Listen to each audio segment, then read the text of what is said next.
Então, João 17, versos 14 a 21, diz assim a palavra do Senhor. Eu lhes tenho dado a tua palavra, e o mundo os odiou, porque eles não são do mundo, como também eu não sou.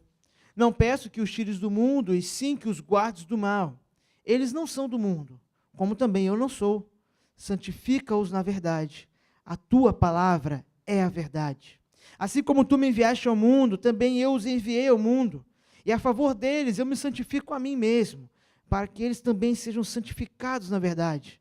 Não rogo somente por estes, mas também por aqueles que vierem a crer em mim por intermédio da sua palavra, a fim de que todos sejam um, e como és tu, ó Pai, em mim, e eu em ti, também sejam eles em nós, para que o mundo creia que tu me enviaste.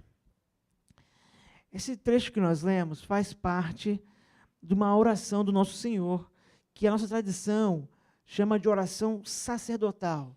Por que esse título é adotado pela nossa tradição cristã? Porque os elementos todos de um sacerdote do Antigo Testamento estão na palavra do Senhor Jesus. Jesus está como intermediário, como aquele que é a ponte, a conexão, o mediador entre o seu povo e o Pai, intercedendo em favor dos discípulos. Por isso, essa característica de sacerdote, que intercede em favor, que é mediador. Nessa parte central dessa oração, vamos perceber alguns elementos que falam justamente sobre essa tensão de discípulos que não são desse mundo, mas estão nesse mundo, e que esse estar não é um acaso, eles estão nesse mundo e há um objetivo nisso. O Senhor tem algo para fazer por meio desses discípulos, por isso que eles permanecem aqui, mas que antes que os discípulos possam ser instrumentos para fazer algo, Deus está fazendo algo neles. E, na verdade, enquanto Deus faz algo nos discípulos, os discípulos são instrumentos nas mãos de Deus. É isso, basicamente, que essa parte central dessa passagem, dessa oração do Senhor vai apontar. E apesar de não necessariamente ir verso a verso, essa passagem e os versos dela vão nos servir de base com outras partes da palavra de Deus para mostrar, nesses dois partes desse título, desse tema, o que Deus quer de nós. Primeiro, no ser diferente, e segundo, no fazer a diferença. Eu pensei em questão de duas perguntas. Responder a duas perguntas. Pode passar? Essas duas perguntas vão nortear a resposta agora através dessa mensagem. A primeira que nós precisamos responder é: de que maneira precisamos ser diferentes? Nós pensamos sobre isso, às vezes ouvimos isso como um clichê. Nós somos chamados para ser diferentes, mas de que maneira? Vamos ver isso nessa passagem, em outros versos bíblicos. Não, volta mais um, por favor, antes. E a segunda pergunta vai ser respondida ao final é: por que devemos fazer a diferença? Então, o que Deus quer fazer em nós e por que devemos nos importar em ser usados por Deus para fazer algo para fora, para ir além de nós. Bem, a primeira pergunta a ser respondida: de que maneira precisamos ser diferentes? Meus irmãos, quando nós falamos de ser diferente, que o cristão, o discípulo do Senhor Jesus é diferente, a gente não pode, e quando eu falei isso lá, eles acharam isso meio engraçado, mas é sério, a gente não pode achar que ser diferente é ser esquisito. O cristão, ele não é chamado para ser um esquisito, para ser um tipo de estereótipo do que as pessoas acham que deve ser um cristão. Já percebeu como nas obras de ficção, seja filme, novela ou qualquer outra coisa, como os cristãos são mostrados? Geralmente a pessoa mais esquisita da história, né? Ele é o que ninguém, não se relaciona com ninguém, ele fica no canto, né? Ele não quer nada, não pode nada, não vai nada. É um estereótipo criado para cristãos, para tentar ridicularizar o evangelho. Mas há muitos cristãos que se comportam assim na vida. Acham que o ser diferente é essa esquisitice de ausentar-se, desconectar-se das pessoas que estão à nossa volta. E se ser diferente for isso, não há como fazer diferença. Não haveria como. Então, ser diferente não é isso. Também não é se preocupar simplesmente em fazer mudanças superficiais. Às vezes nós achamos que o nosso chamado, como discípulo do Senhor Jesus, de ser diferente, significa o seguinte: agora, então, tal roupa eu não uso mais. Então, agora o cabelo mudou. E pode parecer exagerado, mas ainda no século XXI, no Brasil, há muitos irmãos nossos que acham que há um certo tipo de cabelo para crentes. Você vai encontrar pessoas, gente que trabalha com você que você nem imagina. Ele vai perguntar, aquele cabelo que ele tem porque ele acha que é o cabelo adequado para crente. Nós não necessariamente precisamos fazer mudanças externas e superficiais. Talvez trocar o estilo musical do nosso rádio, do aparelho do carro, não é só isso. É muito mais profundo. A diferença que o Evangelho se propõe a fazer no discípulo do Senhor Jesus vai mais profundo, vai muito mais. O ser diferente do cristão é ser santo. Ser diferente é ser santo. Olha o que o salmista, Salmo 24, vai dizer sobre essa ideia de santidade. Você pode ler? Quem subirá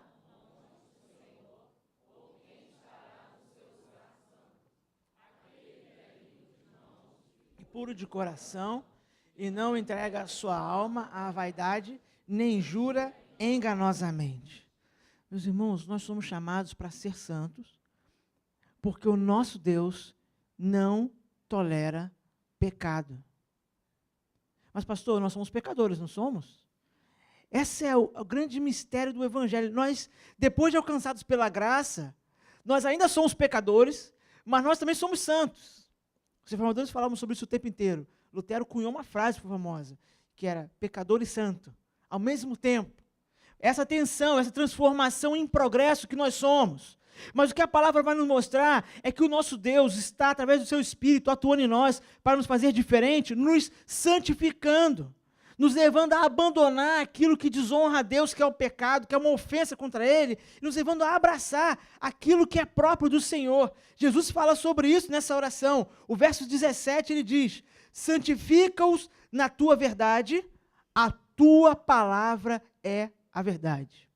Interessante que ao mesmo tempo que o discípulo é santo, ele precisa ser santificado. Ao mesmo tempo que nós somos justos, a Bíblia diz que nós somos justos em Cristo, mas nós estamos sendo trabalhados em justiça. A salvação tem esse elemento pontual e progressivo. Você que reconheceu Jesus como Salvador, você é um santo.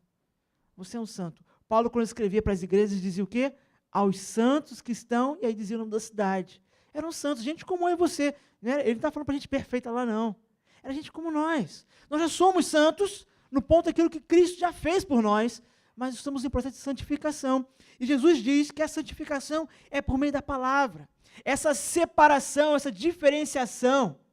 Santidade, essencialmente, quer dizer isso, separação. A referência para entender isso era o que acontecia com os utensílios do templo no Antigo Testamento. Aqueles utensílios eram chamados de santos, não porque eles eram especiais. Entenda isso. Por mais que, às vezes, um ou outro sacerdote tivesse essa noção errada, mas a Bíblia vai mostrar que não era isso.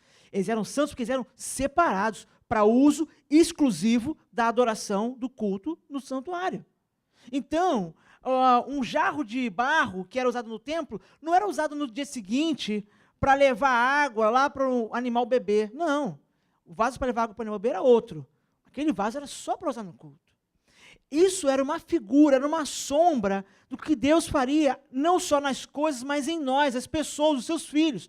Nós somos separados para uso exclusivo de Deus. Então, o ser diferente implica nisso, na santificação, nessa mudança. Precisa ter uma distinção clara. E eu fico impressionado que cada vez há menos distinção, infelizmente, entre nós e aqueles que não temem a Deus. Entre nós, de uma forma geral, estou falando, os cristãos de uma forma geral, e aqueles que não honram o nosso Deus. Mas há de haver uma distinção. Porque nós não precisamos fugir do mundo, agir como se ele não existisse, mas nós também não podemos nos misturar, aceitar os valores, contaminar-se. Essa tensão, o verso 15 e 16 vai mostrar nessa passagem. Quando o Senhor Jesus diz, não peço que os tires do mundo. Pode passar mais um? Isso. Ah, não, desculpe, está diferente a ordem do que do meu aqui. Verso 14, ele diz, deles a tua palavra e o mundo os odiou, porque não são do mundo, assim como eu não sou. Ele mostra, nós não somos, somos diferentes. Aí sim, verso 15 e 16. Não peço que os tires do mundo, mas que o livres do mal, não são do mundo, como eu do mundo não sou. Ou seja, o Senhor Jesus diz, olha, vocês não são desse mundo. Se alguém disser assim, cara, você parece que você é de outro planeta. Eu falo assim, mais ou menos isso. Eu sou mais ou menos de outro planeta. Eu não sou desse mundo, eu sou de outro. eu sou de outro. Há uma frase famosa de C.S. Lewis que ele vai dizer: meu coração tem desejos por coisas que não são desse mundo. Isso só pode significar que eu também não sou. Eu também não sou daqui. Eu desejo coisas que não há aqui. Satisfação em coisas que esse mundo não pode dar. Nós não somos, mas ao mesmo tempo Jesus diz, mas eles estão. E Ele não pede ao Pai para nos tirar. Ele não pede ao Pai para nos colocar numa redoma, nos isolar. Nós temos que ter muito cuidado com isso. Ao longo da nossa história, rica tradição cristã, alguns irmãos nossos, gente séria, capaz, cometeu esse erro de achar que nós deveríamos nos isolar do mundo para tentar nos manter puros e santos.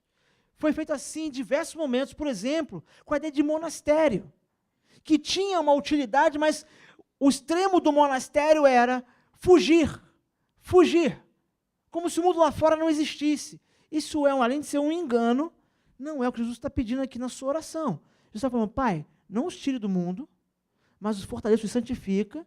Eles não são do mundo, o mundo vai odiá-los, porque eles não são daqui, mas os preserve no mundo, livrando-os do mal. Nós precisamos ter uma raiz distinta do mundo, mas nós estamos aqui ainda. Então, o ser diferente é um chamado para a santidade, para amar aquilo que Deus ama, abominar aquilo que Deus abomina, seguir os caminhos de Deus, buscar a vontade de Deus por sua palavra, como Jesus falou. Mesmo sabendo que nós não somos desse mundo, estando nele, precisamos amar aquilo que Deus diz que deve ser amado. Só quem está no caminho para ser diferente, para ser lapidado e ser diferente, pode fazer a diferença. Por isso que antes de falar do que fazer, nós precisamos falar do que ser. O fazer a diferença, que faz parte do tempo do nosso acampamento, e dessa mensagem, ele é precedido pelo ser diferente. Porque é preciso ser primeiro, antes de ser realizado. Isso é ilustrado muito bem na história de Israel. Um verso dessa história, que Josué, capítulo 3, verso 5, vai relatar. Disse Josué também ao povo: santificai-vos, porque amanhã o Senhor fará maravilhas no meio de vós.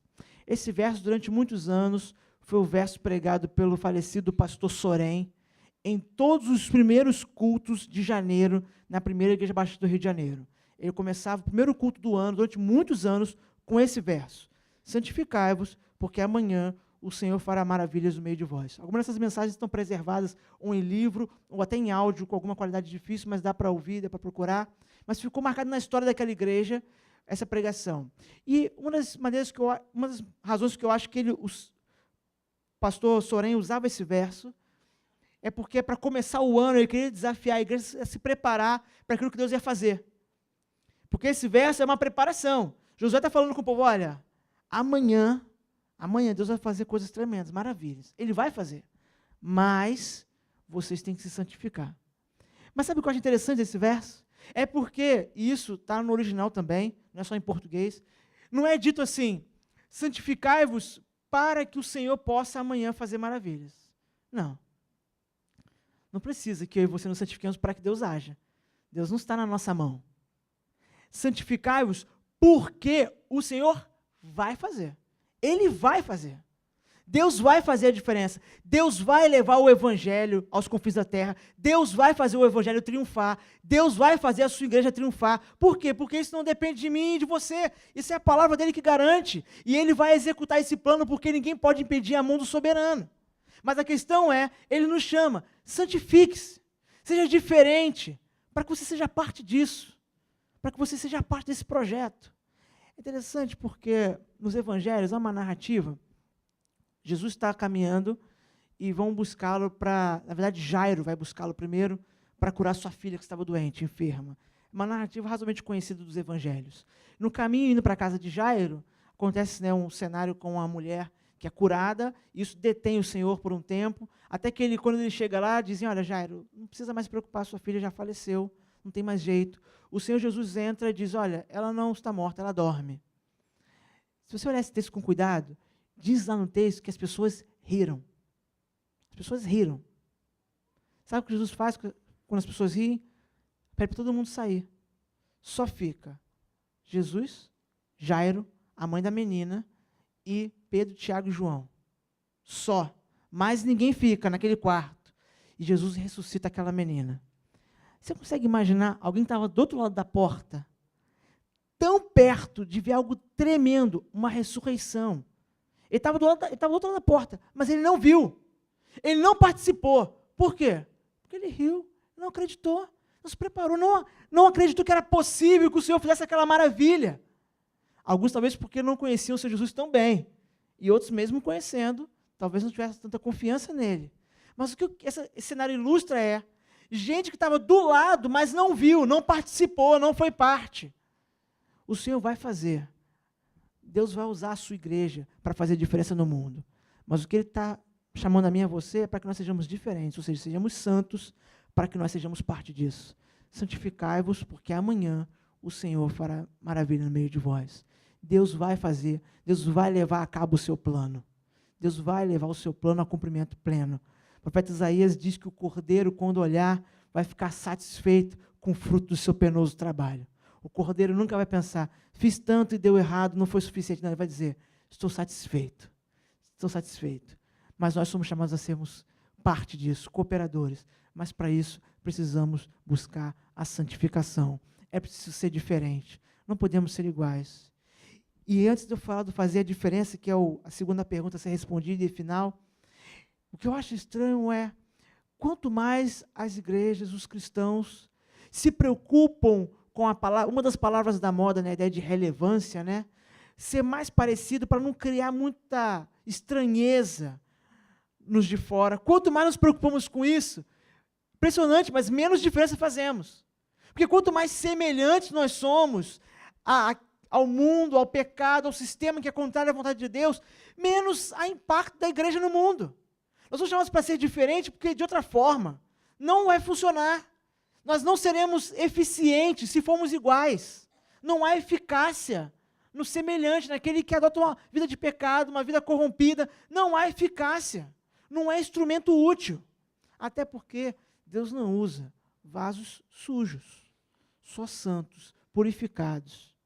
Aqueles que o oleiro destrói, reconstrói e assim ele usa. É assim com a minha vida e com a sua. Nós somos chamados, então, a ser diferentes nesse patamar. Algo muito mais profundo do que simples coisas externas. As mudanças externas devem ser consequência dessa busca pela santificação, desse desejo, dessa ânsia por estar mais semelhante ao Filho. E os mandamentos, a lei de Deus, aquilo que é prescrito na sua palavra, são a direção. São a direção. Se nós queremos saber, pastor, o que é ser santo? Lê os mandamentos, lê a lei, lê o que o Novo Testamento prediz como deve ser a vida de um cristão. Lá nós vamos ter a direção do que é ser santo, é buscar essas coisas. Porque o ser santo não quer dizer que eu vejo menos pecado em mim. Na verdade, os homens mais santos que nós cremos que existiram na nossa história da igreja, é aqueles que se reconheceram como pecadores. O apóstolo Paulo é um dos exemplos. E ele mesmo disse que ele é o pior. Ele disse que ele é o pior. E a gente pode dizer com franqueza, né, irmãos? Ele falou isso porque ele não conhecia quem? Eu, né? Você vai falar, porque ele não me conhecia, pastor. Eu não posso falar que ele não me conhecia. Porque o ser santo não quer dizer que eu vejo menos pecado. Ser santo quer dizer que cada vez eu fico mais consciente de quão pecador eu sou e quanto eu dependo da graça do Senhor. Então eu me prostro aos pés dele, eu sou submisso à vontade dele, eu amo a sua palavra, eu busco fazer a sua vontade. Eu não peco mais, mas eu fico mais consciente de pecados que talvez antes nem passasse, nem percebesse, nem observasse. Nós somos chamados a ser diferentes. Diferentes na raiz, na base. Amando o que Deus ama, odiando o que Ele odeia, que é o pecado. Nós somos libertos pelo Evangelho. O pastor Fábio Borges, um dos palestrantes do acampamento, falou algo muito interessante, explicando o que Paulo diz quando ele fala que a liberdade não deve ser usada para dar vazão às concupiscências, né, ou às paixões mundanas. Ele diz, nós somos livres. E alguém pode dizer, pastor, então se eu for livre no Evangelho eu posso fazer tudo? Sim, só não pode pecar. Pode fazer tudo, menos pecar. O resto pode tudo. É para isso que nós somos libertos. É para isso que nós somos chamados a ser diferentes. Uma outra natureza. Nós somos feitos uma criatura diferente da que éramos antes. Nós nascemos de novo. Fomos feitos de novo.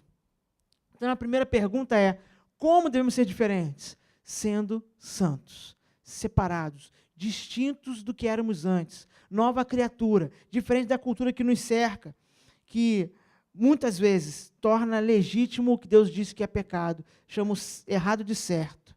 Nós somos chamados a sermos diferentes. Agora, por que devemos fazer a diferença? Sou chamado a ser diferente, a ser santo, mas por que eu preciso me importar, me dedicar ou fazer qualquer esforço para fazer essa diferença lá fora? Bem, a primeira resposta, são 3 respostas para essa pergunta. A primeira resposta é porque é a nossa vocação. O povo de Deus, os discípulos de Jesus Cristo, são chamados a fazer diferença, é vocação nossa. Pedro explicando isso em 1 Pedro capítulo 2, verso 9. Os irmãos podem ler comigo? Mas vós sois a geração eleita, o sacerdócio real,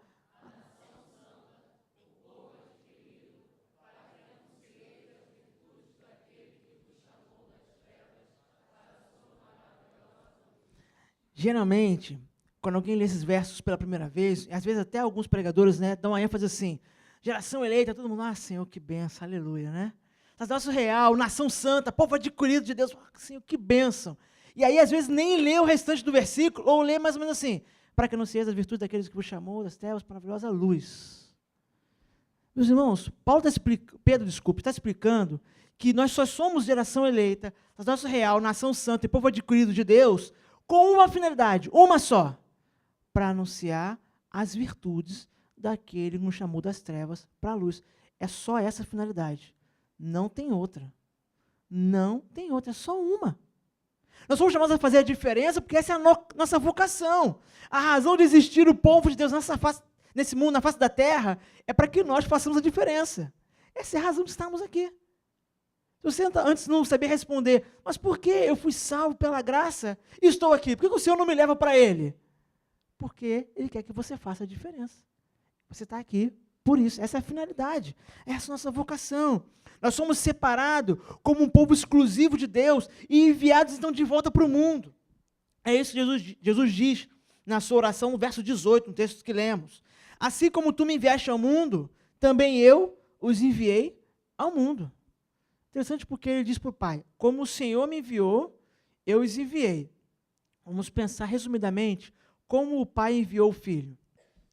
O Pai enviou o Filho por amor. Então Jesus nos envia ao mundo por amor. O Pai teve que obrigar o Filho a vir? Não. O Filho, por obediência e submissão ao Pai e amor, vem. Jesus precisa te empurrar para ir? Não. Você fica constrangido, como diz o apóstolo Paulo, pelo amor dele, e esse amor te impulsiona a fazer diferença, deve te motivar a fazer diferença. Mas, acima de tudo, como é que Jesus foi enviado a nós? Para morrer. Sacrifício. Nenhum preço foi medido, foi pago o mais alto de todos. Nós somos, da mesma forma, enviados ao mundo ao custo da nossa vida. Nós somos chamados a fazer diferença, porque essa é a nossa vocação. Nós somos enviados ao mundo para isso. Então, quando nós estamos fazendo tudo o que fazemos no nosso dia a dia, desde as tarefas domésticas até ir ao banco ou preencher um relatório na empresa, tudo isso faz parte, de alguma maneira, a forma como Deus está enviando você. Para quê? Para fazer diferença. Às vezes num testemunho, às vezes com honestidade, às vezes com ética, às vezes com uma palavra de ajuda a um colega que está em dificuldade. Muitas maneiras Deus tem usado você e ainda pode usar. Mas a questão faz parte da nossa vocação, é a essência dela, o fazer a diferença. Nós existimos como povo de Deus para isso. Paulo explicando isso. Pedro falou sobre isso, João falou sobre isso, agora Paulo, outro apóstolo, Efésios 2:10. Porque somos feitura sua, feitura de Deus, criados em Cristo Jesus para as boas obras, as quais Deus preparou para que andássemos nelas. Outras traduções vão dizer que Ele preparou de antemão para que andássemos nelas. Deus preparou as boas obras antes da igreja existir, para que a igreja andasse nela. Nossa vocação, então, é fazer a diferença. É se empenhar, se dedicar, lutar, se sacrificar quando necessário, para que o evangelho que nós recebemos nos leve a fazer a diferença na vida das pessoas à nossa volta. Nós somos chamados para isso. É a nossa vocação. Mas segunda resposta para essa pergunta, por que nos importar? Por que fazer a diferença? Além de ser a nossa vocação, é porque o mundo precisa. O mundo precisa disso. 2 versos de uma mesma passagem de Romanos capítulo 8, estão aparecendo juntos aqui. Olha o que diz o apóstolo Paulo na sua argumentação sobre o anúncio do evangelho. Porque a ardente expectação da criatura espera a manifestação dos filhos de Deus. Por que ele vai dizer no verso 22? Porque sabemos que toda a criação geme e está juntamente com dores de parto até agora. A sociedade que nos cerca não sabe, mas o que ela precisa, o que gera gemido nela de dor, nós temos a resposta.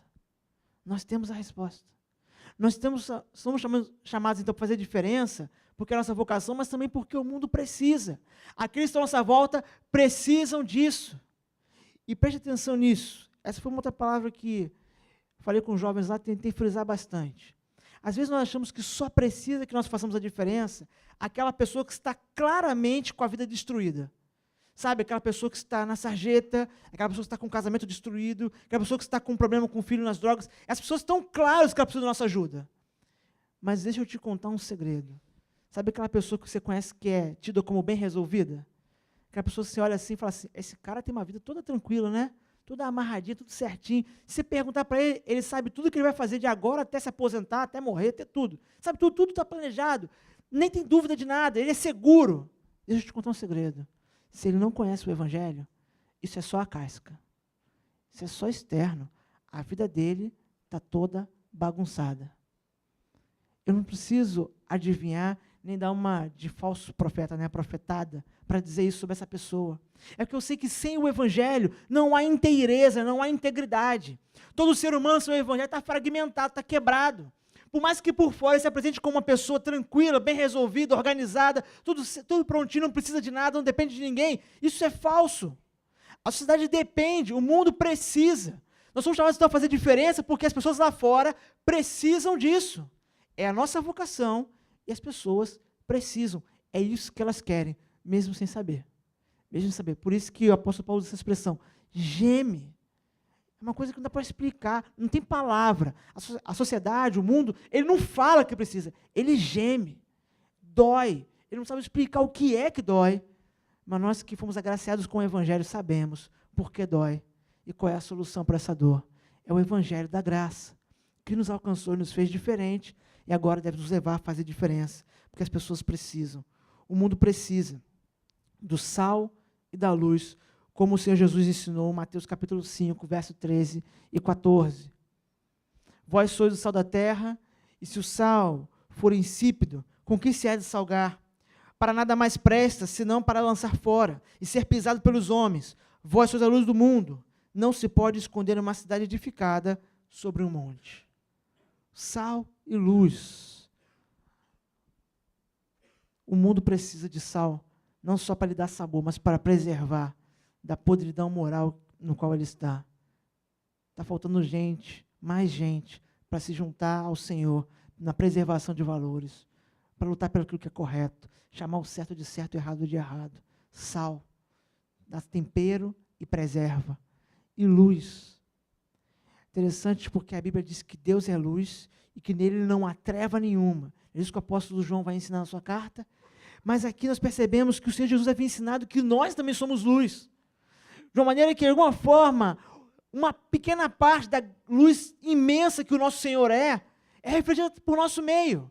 E essa luz é levada por nós para dissipar trevas. Para dissipar trevas. Porque o mundo está em trevas.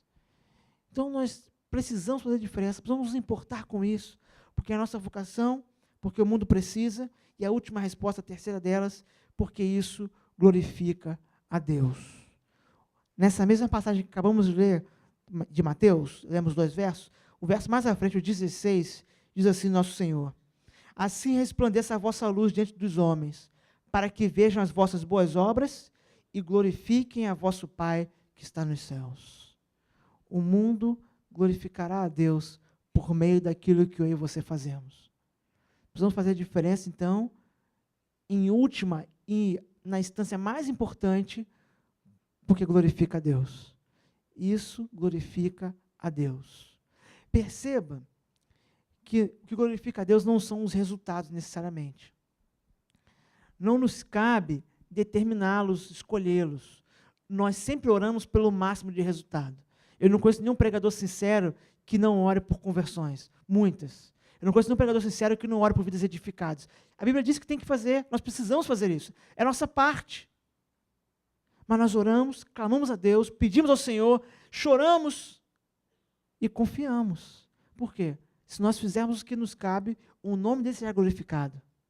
Nos resultados que cabem a Ele. O nome dele será glorificado. Então nós fazemos a diferença para glorificar o nome do Senhor. Interessante porque 1 João capítulo 4, verso 12, o apóstolo vai ensinar algo em relação a isso, ligado à ideia de amor. Você pode ler? Ninguém jamais viu a Deus.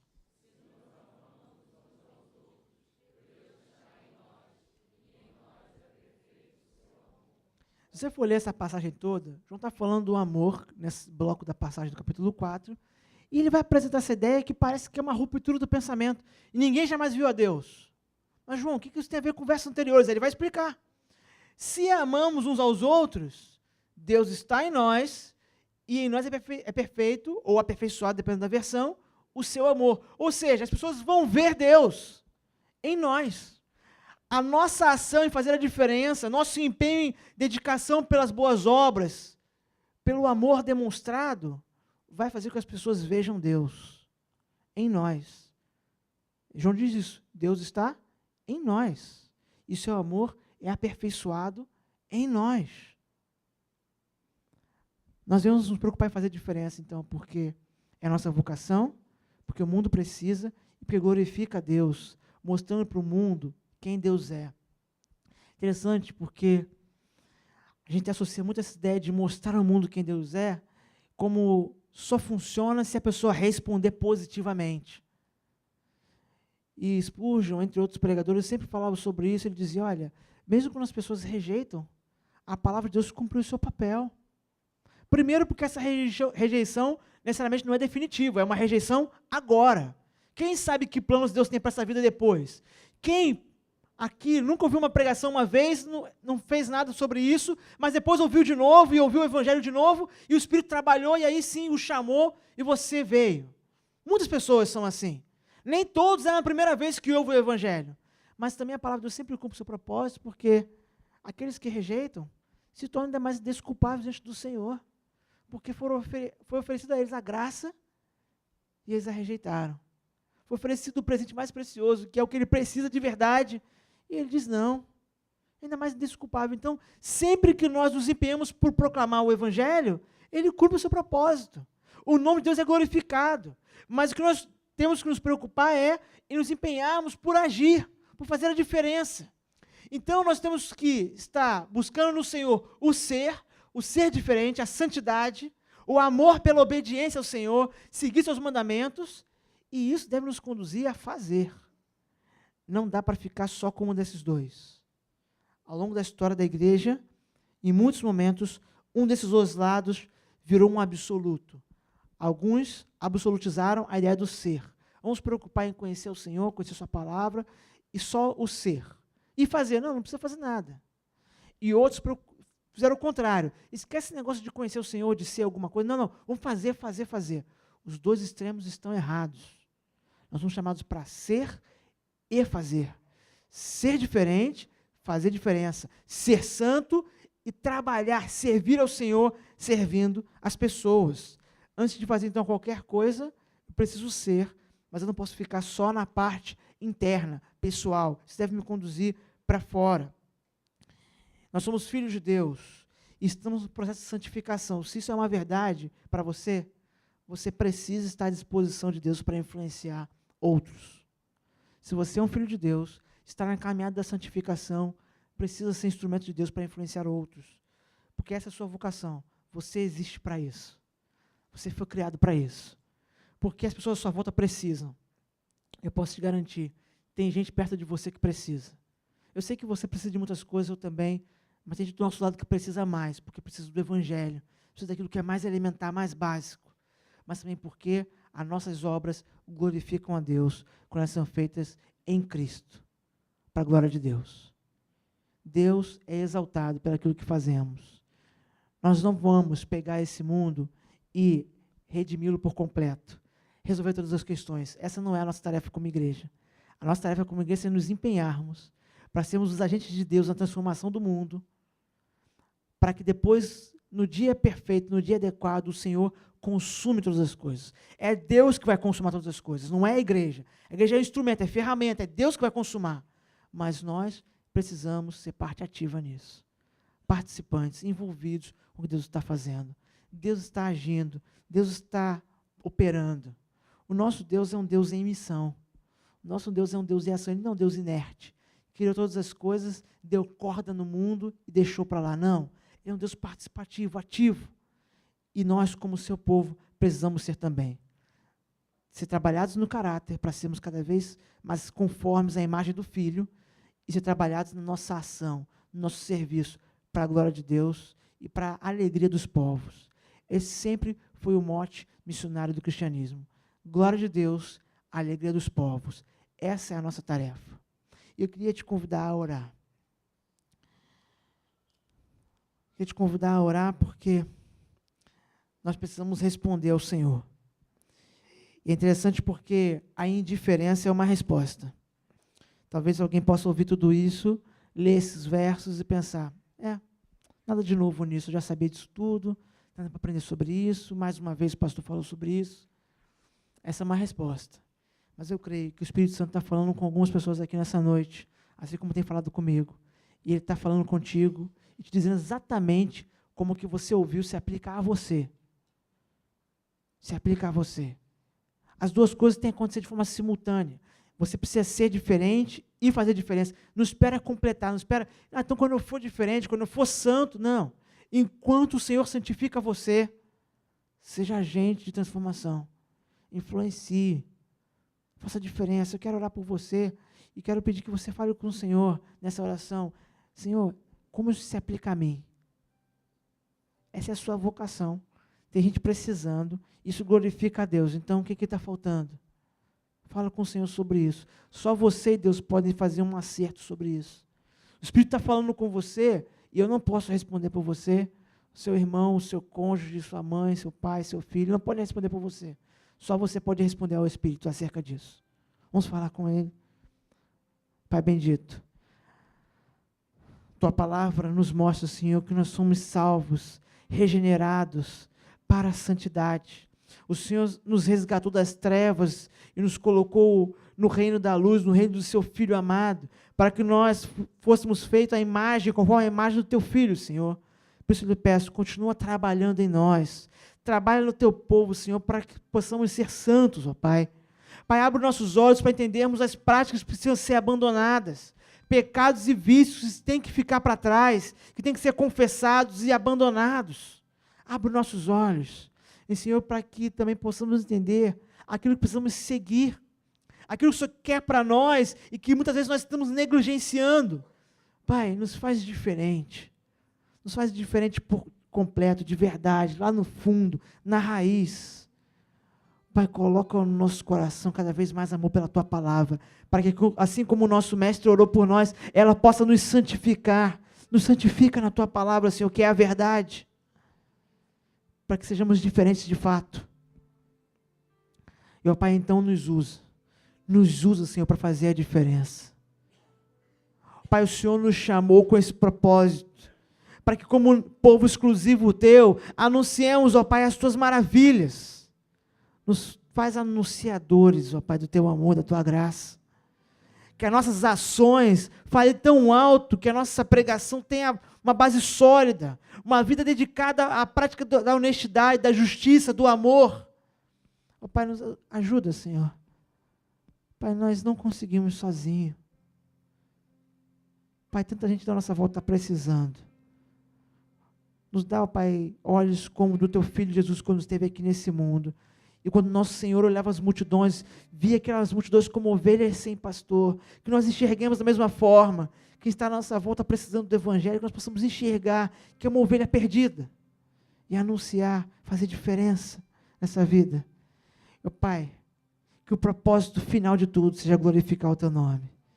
Que nenhuma glória caiba a nós, que nenhuma glória caiba à igreja, que nenhuma glória caiba ao ministério no qual servimos, toda a glória seja Tua, Pai. Que os povos vejam que a glória do Senhor, assim como quando Israel saiu do cativeiro, os povos disseram, foi o Senhor que fez isso por eles. que quando a igreja estiver servindo, quando nós nos empenharmos para fazer diferença onde nós estivermos, que as pessoas vejam, é Deus que está agindo, só pode ser o Senhor. É algo tão tremendo, tão poderoso, que só pode ser Deus, fazendo algo extraordinário nessa vida.